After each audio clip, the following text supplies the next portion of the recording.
We are with State Representative Mary Fosse from the 38th District.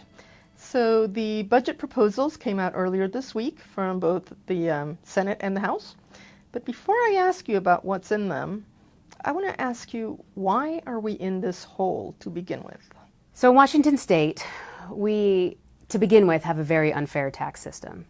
So when you combine that, where you have working families and our most vulnerable paying a huge percentage of what they make compared to the wealthy that are not paying their fair share right now, you pair that with increased inflation, lower consumer spending, so lower revenue coming in, and increased needs that people have in Washington State, things get a little bit out of balance.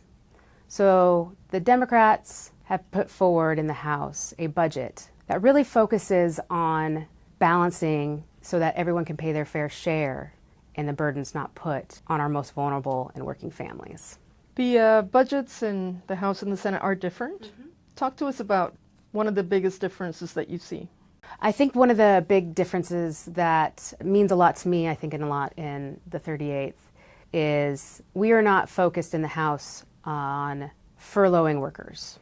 Our priorities are towards making sure that kids have their meals in schools and that we have health care and substance use disorder treatment, and we're still funding at current levels a lot of the basic needs that our community has, and making sure that workers aren't losing their jobs in the meantime.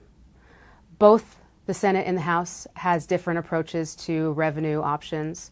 I think the ones put out are definitely focused on having the wealthiest in our state really be the ones to pay their fair share rather than putting the burden on most of our working families. You had a telephone town hall recently. Mm-hmm. What was the overarching theme? What were people asking about? The budget came up as a big question. A lot of folks seem to share the similar concerns about what's happening at the federal level and what we're doing here, which our approach here is both in policy and what we're doing with the budget to make sure that we are protecting our community and making sure that we have resources available.